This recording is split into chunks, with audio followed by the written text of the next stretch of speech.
everyone, welcome back to my channel. My name is Lorena. If you're new here, thank you for clicking on my video. On today's video, I thought we could talk about and get into the topic of relationships. This is something that I've been praying about and thinking about and trying to figure out when was the right timing to just switch it over and start talking about healthy relationships with yourself and with others. So today's the day, and we're gonna get started by talking about one of the questions that I get asked the most, and that is, how did I know my husband was the one?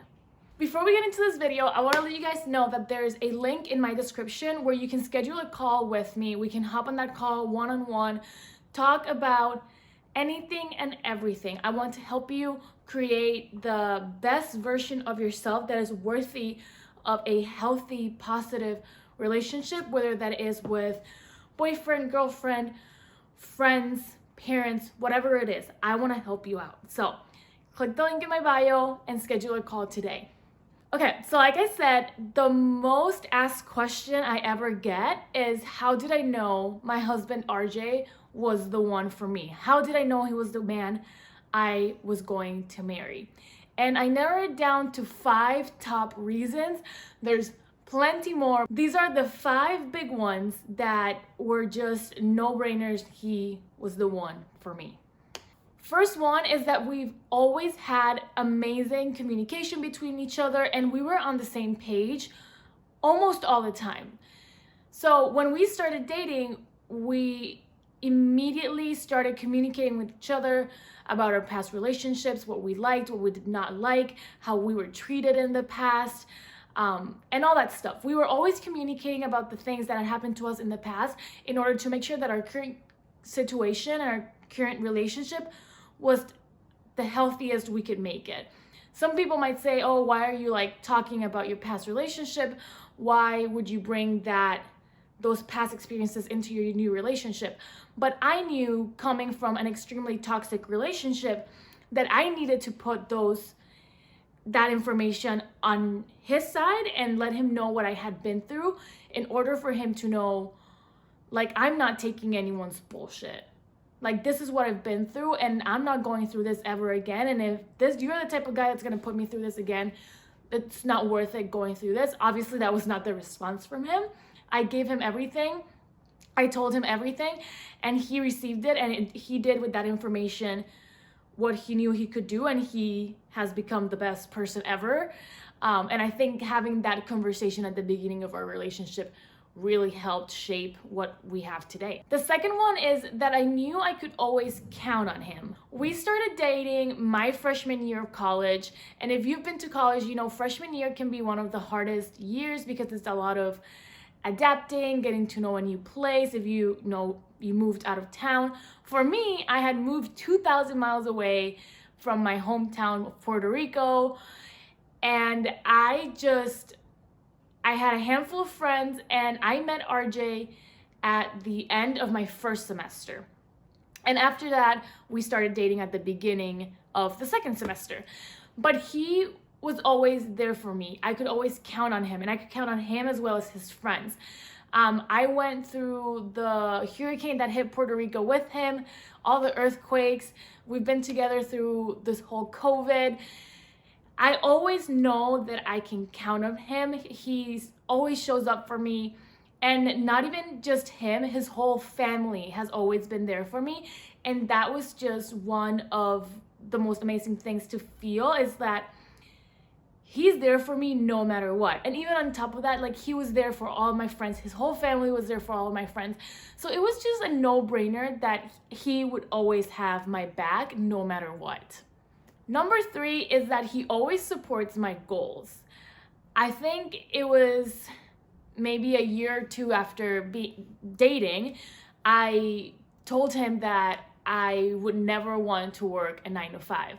Now, you say this to someone, you say this to your parents, you say this to your friends, they're like, what's your plan? What are you gonna do?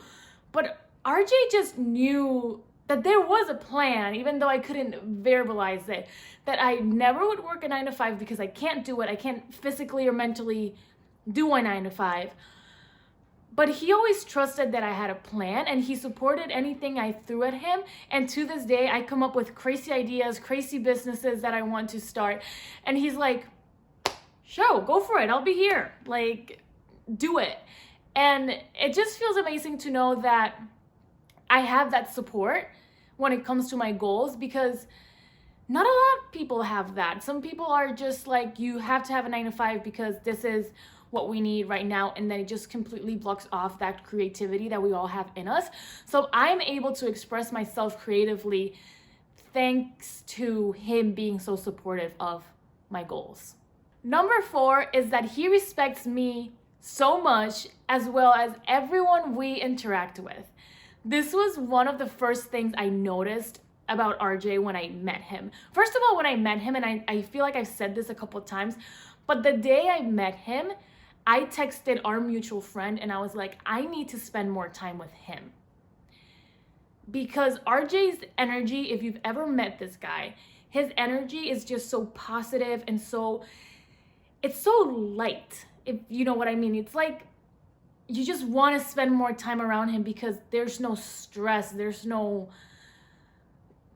I don't even know how to put it into words, but it was just that feeling of like, when can we hang out again? Because I need to be around this person. And I'm a person that feeds a lot of people's energy. And if I feel like the bad energy is always in the room, I can't handle it. But with him, it was like, I need more of that energy. But continuing with the fact that he's extremely respectful, he's always been extremely respectful to me. He's always been extremely respectful to all of my friends and to all of our common friends, my parents. Like, he has never disrespected anyone I know. And that was something that when I met his parents, I made sure to let them know, like, you raised an amazing gentleman, because he has no, like, he has no angriness in him. That's to put it in some words. Like, he has no malicious intent with anything or anyone. He's just so kind. He doesn't go straight for the bad in people. He always assumes the best, and he goes from there, and he treats everyone so kindly and so fair, that it's just perfect.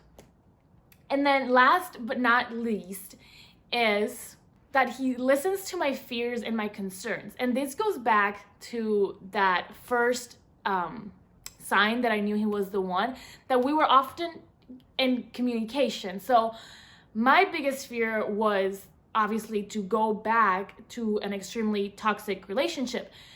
And so we talked about that, and he listened, and he took it all in, and not that he had to change anything about himself, because he has always been great, but he has known how to react to certain situations or how to say certain things so that I don't get triggered or I don't feel attacked or anything like that. Like I said, he is an extremely amazing guy. So he didn't have to think about it too much, because he knew who he was and how he was going to treat me from day one, regardless of what I had been through. But him knowing that has helped him, understand better how to interact with me so that I don't feel vulnerable, to put it in some way. So yeah, those are the 5 big things that were beautiful green lights of me knowing that RJ was the one for me.